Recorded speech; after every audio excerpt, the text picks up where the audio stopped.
Em plena pandemia, é hora de falar de política? Toda a realidade está aí, submetida à possibilidade de nossa intervenção nela. Nos dias de hoje, o que a gente precisa fazer para a gente ficar vivo e proteger também os nossos familiares e amigos? A gente precisa de ficar em isolamento social. Mas essa recomendação, ficar em casa, pressupõe uma série de coisas. Primeiro, pressupõe que você tenha uma casa. Para você ter ideia, no Brasil a gente tem 6 milhões de imóveis vazios e 6,9 milhões de pessoas precisando de lugar para morar. Além disso, você tem que poder ficar em casa. Afinal de contas, a gente precisa de se alimentar. É por isso que a indenização que o governo tem que pagar para a gente ficar dentro de casa tem que cair antes que a gente precisa sair de casa para ganhar o nosso pão. Então é fundamental que o auxílio emergencial caia com eficiência e agilidade na conta de todo cidadão. Além disso, é de fundamental importância que as redes de proteção social garantam, através de cestas básicas, a alimentação das pessoas também na cidade. É muito importante a gente destacar aqui o papel do Centro de Referência de Assistência Social, o CRAS, que lá nos municípios é muito importante nessa rede de proteção social. Ele vem ganhando protagonismo desde a época de implementação do Bolsa Família. E ele hoje é a base do Sistema Único de Assistência Social, que é o SUAS, indispensável para garantir o mínimo de dignidade para todas as pessoas do Brasil. Além de ter uma casa, de poder ficar dentro dela com sua alimentação garantida, sua casa também tem que ter um número de cômodos mínimo para garantir o isolamento social. Você também precisa de ter acesso a saneamento básico adequado. No Brasil, 50% das pessoas não têm acesso a saneamento básico adequado. Só para você ter uma ideia, 18 milhões de pessoas não têm nem água encanada em casa. Isso dá quase 10% de todos os domicílios. É por isso que é muito importante a gente perguntar se no nosso município existem os planos municipais de saneamento básico. Ele, junto de outras leis, é o elemento fundamental para que a gente tenha acesso digno a saneamento básico, seja na área de coleta da água, de tratamento do esgoto, dos resíduos sólidos e da drenagem pluvial. Um órgão fundamental para ajudar a executar e atualizar o Plano Municipal de Saneamento é o Comitê de Bacias Hidrográficas. Nesse vídeo aqui que eu conversei com meu amigo Chafite, a gente explicou um pouquinho para que serve um comitê, mas basicamente ele que vai articular regionalmente a gestão de água da sua cidade e do entorno. Bom, se a gente precisa de seguir a principal recomendação em ficar em casa, a gente precisa então de ter uma casa, ter condição de ficar em isolamento através de número de cômodos, de alimentação, a gente precisa também de acesso a saneamento básico e ainda a gente precisa também de acesso a materiais de limpeza. Se você, assim como eu, passou por esses 5 pontos, nós somos muito privilegiados.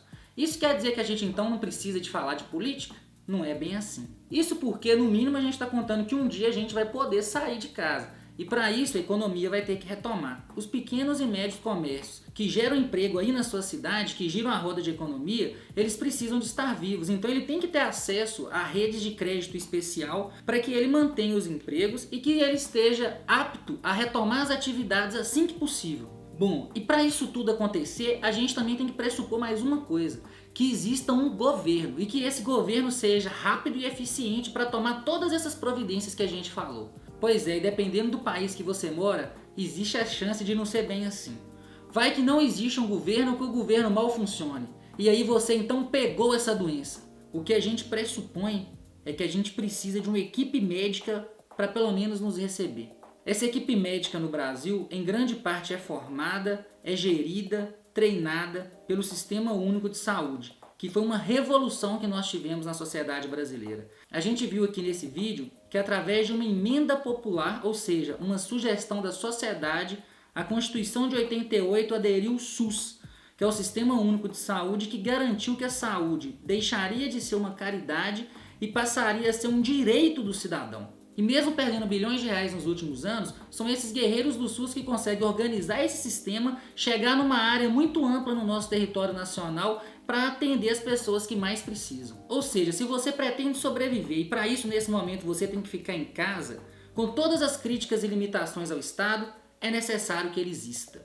É impossível a gente pensar em coronavírus sem pensar o SUS ou sem pensar a ajuda do Estado na economia. A falta de políticas públicas, ou pior, as políticas públicas distorcidas que fazem essa lacuna pelos itens que a gente citou, como saneamento básico, elas podem ser conhecidas também como necropolítica. A gente detalhou aqui nesse vídeo o que é a necropolítica, que a grosso modo é a política planejada da morte. Isso explica, pelo menos em parte, porque a chance de um negro morrer de coronavírus é de 5 vezes maior do que a de um branco. Existe também um dado chocante que as mortes por Covid-19 no Brasil na população negra cresceu 17%, enquanto a morte por Covid na população branca caiu 16%.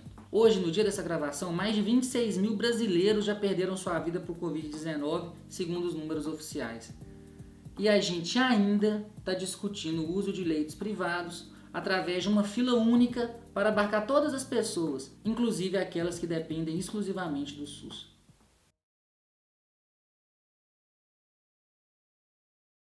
Você que já está inscrito, muito obrigado. Sei também que já assinou aí as notificações. Agora deixa no comentário o que você pensa sobre o assunto. Você acha que é o momento de falar de política? É só com política que a gente resolve uma pandemia? Deixa aí nos comentários o que você pensa. Compartilha com seus amigos, compartilha com seus familiares, todo mundo que você acha que pode se interessar sobre esse assunto e deixa seu tijolinho na construção do nosso canal. Eu queria também mandar um abraço especial para as deputadas Ana Paula Siqueira, com quem eu tenho o prazer de trabalhar, a deputada Andréia de Jesus e a deputada Leninha, as primeiras mulheres negras eleitas na história da Assembleia Legislativa de Minas Gerais. Elas aprovaram na data de hoje um projeto de lei que garante a promoção de saúde da população negra e de outros grupos étnicos raciais durante esse período de pandemia.